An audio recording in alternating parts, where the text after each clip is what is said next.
in a few words, that would be, Ate Maui, do not trust a Marcos. Do not trust with your life. Do not trust with your wealth. Do not trust with your future. Do not trust with your collective political power. Dahil uhaw na uhaw ang mga Marcos na yan ng kapangyarihan ng taong bayan. Hindi yan aalis. So I'll take up from yung sinabi ni Maestro Kaado Paglinawan, yung giyera ni Marcos. 6 years akong nakakatrabaho ang mag-asawa. Nagtrabaho ako sa kanila na walang bayad kahit piso. Dahil naniwala ako na tinaya sila ni Smartmatic noong 2016. Doon sa pakikipagtrabaho ko sa kanila, nalaman ko, personal knowledge ko yan, na tinutulungan sila ng gobyerno ng China. Tinutulungan sila. Yung ambassador dito, yun ang point man ng Chinese government para tumulong sa kanila. So nagbuo si Lisa Marcos ng kumpanya na China-Philippine United Enterprise. Lahat ng mga incheck na papasok na negosyo dito sa Pilipinas, dadaan doon sa kanila at kikita sila ng komisyon. May komisyon pala si Butod. Tinulungan sila. Nung nanalo na, nga pala doon sa opisina ni Lisa Marcos, may Philippine flag ditong malaki, may Chinese flag dito sa kabila. Sa opisina yan ni Lisa Marcos. Dumadaan ako doon palagi. So, nung nanalo na, lumuhod agad si Marcos sa Estados Unidos. Kaya nga. Kumbaga, sinaksak niya sa likod ang mga incheck na tumulong sa kanila sa 6 na taon. Yan ang traidor. Kaya nagwala ang mga incheck. Galit na galit sa kanila dahil sobrang traidor ang mag-asawang ito. Kaya, kung makita ninyo, mga kababayan, sa panahon ni President Duterte, walang barko ng Pilipinas na binunggo ng mga incheck. Di po ba? Correct. Walang naputulan ng daliri. Correct. Pero ngayon, bakit bayolente ang mga incheck sa atin? Hindi yan dahil galit sila sa Pilipino. Personal na galit nila yan kay Marcos. 6 na taon kaming tumulong sa'yo, tapos trinaydor mo kami. That's one story of betrayal. Pangalawa, si Pastor Kiboloy at SMNI. Yes. Nung panahon ng kampanya, tinulungan nila. Ito lang yung mainstream media na tumulong sa kanila, gumastos para sa kanila. Anong ginawa nila ngayon? Ginigipit. Trinaydor din nila. Kaya si nga. Pastor Kiboloy at ang Kingdom of Jesus Christ. Correct.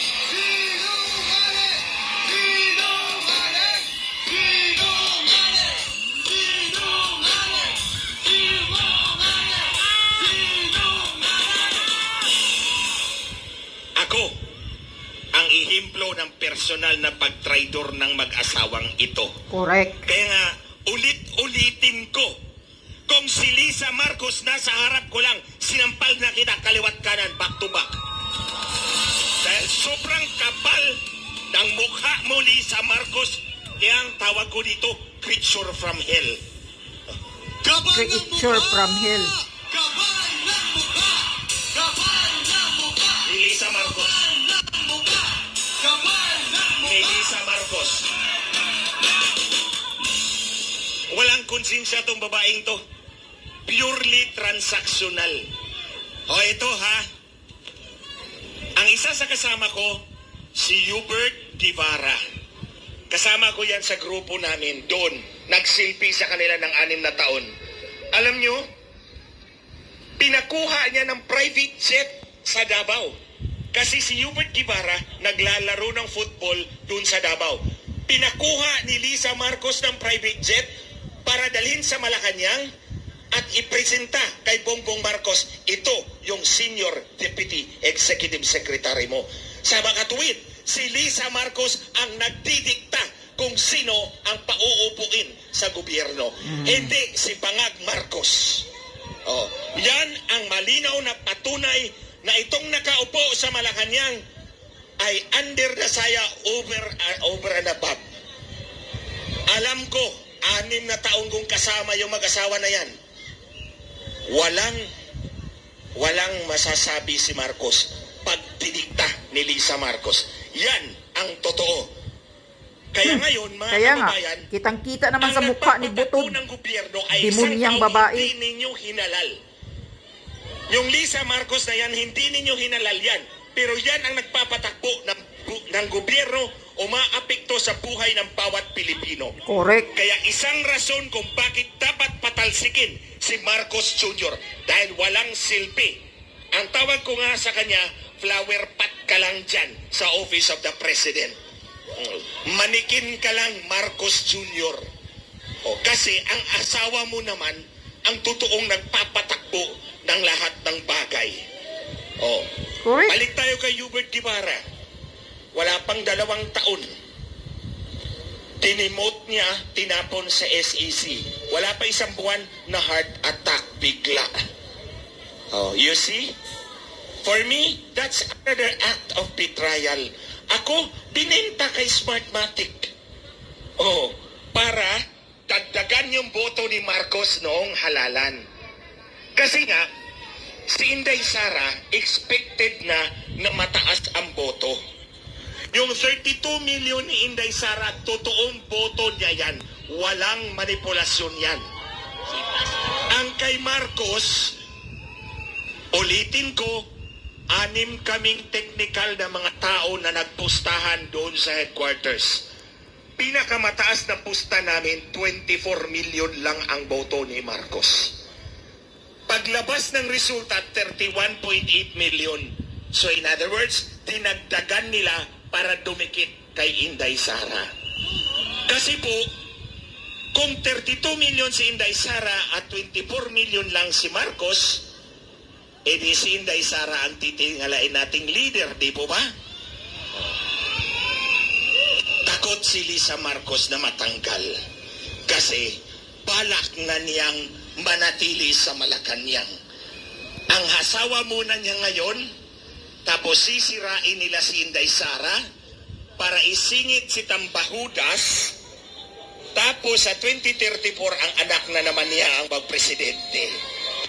Papayag ba kayo na 18 taon si Lisa Marcos mag-ahari-harian sa ating lahat? Marcos resign! Marcos resign! Marcos resign! Marcos resign! Marcos resign! Marcos resign! Marcos resign! So itong ating pagpupulong ngayon, itong pagtitipon natin, this is beyond Pastor Kibuloy. Correct. This is beyond kay OJC. Ako nga, nagpapasalamat ako, nakita ko yung mga kasama ko sa Region 8, Tacloban City. Andyan sila. Ang kasama, ang kaibigan ng masa. Hindi yan kay OJC. Hindi yan Pastor Kibuloy. Ordinaryong Pilipino yan na gustong lumaban para sa kinabukasan ng bawat Pilipino. Yan. That's the reason why we are here. Correct. I am not here. I am here dahil may issue tayo kay Marcos. Totoong issue na apektado ang lahat ng Pilipino. Exactly. Una, minanipula ni Marcos ang kanyang eleksyon. Pagkikipagkonsabahan, nasa affidavit ko yan ha, sinumpaang salaysay yan. Si Roger Alejandro Piñati Martinez. Sino ito? Presidente ng Smartmatic. Anong nangyari? Kinasuhan sa Florida ng bribery, violation of the Foreign Corrupt Practices Act. 25 years ang kulong niyan. Ang kakunsaba ni Lisa Marcos kinasuhan ngayon sa Amerika. Ngayon, mamanipulahin nila, balak nilang tangalin si Inday Sara. Huwag tayong pumayag na i-impeach nila si Inday Sara. Ngayon pa lang, maninindigan tayo. Inday Sara Duterte! Inday Sara Duterte! Inday Sara Duterte! Again, this is also beyond Inday Sara. Tandaan ninyo mga kababayan, si Inday Sara lang ang tanging lehitimong hinalal ng taong bayan. Kasi ang boto niya hindi minanipula. Hindi tulad ni Marcos na manipulado ang kanyang boto. Correct. Kaya we have to rally behind the true leader of this country. Si Marcos, impostor lang yan. Oh. Kaya nga hinahamon ko itong mag-asawa, sobrang kapal ng mukha ng mga bangag na ito. Yung lalaki, national drug addict. Yung babae, national drug pusher. Huh. Oh. Drug addict and drug pinapakita ko sa pusher. inyo na hindi ako takot tawaging drug addict at drug pusher si Marcos Jr. at si Lisa Marcos. At hinahamon ko itong dalawang mag-asawang ang kapal ng mukha. Kasuhan niyo ako doon sa sinabi kong minanipula ninyo ang inyong eleksyon. Sige. Hinamon ko na itong mag-asawa noong Lunes pa. Hindi naman ako kinasupan. Pinapadisbar nila ako. Pinapatanggalan nila ako ng lisensya bilang abogado.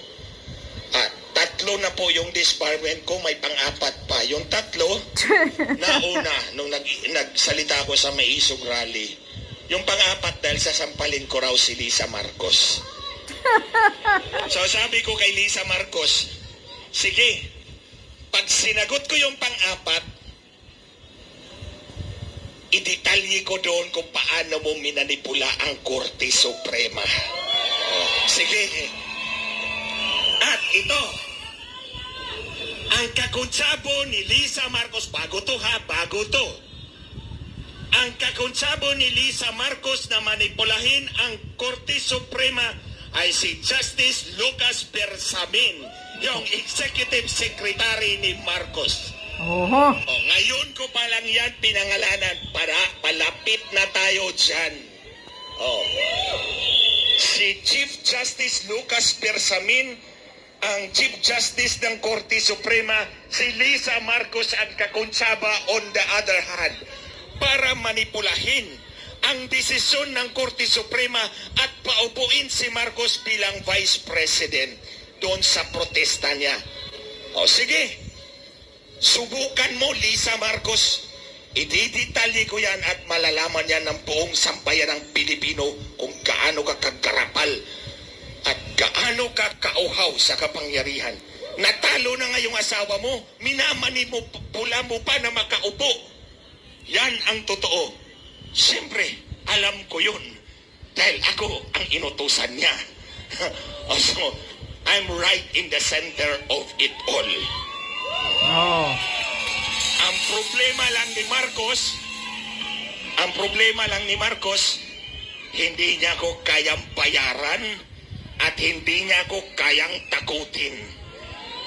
Tandaan niyo mga kababayan, lahat ng taong may puso, may kaba. Correct. So huwag mo akong takot-takutin dahil may puso ka rin at may kaba ka rin. Correct. Mga kababayan, huwag nating bitawan ang isyu laban kay Marcos. Minanipula ang eleksyon, bangag ang mag-asawa, ayaw natin na drug addict ang mangumulo sa atin. Gusto nyo ba yan? Kung drug addict ang nasa Malacanang, ano na lang kaya mangyayari sa ating mga kabataan? Sa inyo at sa akin. Anong kinabukasan meron tayo kung pangunguluhan tayo ng mga walang matino na utak? At totoo nga, personally, walang matino na utak si Lisa Marcos at si Bongbong Marcos. Take it from me, kasama ko sila ng 6 na taon.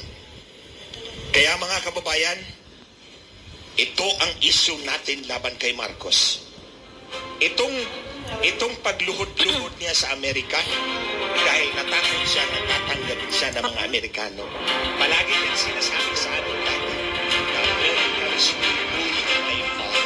Nawala. That's his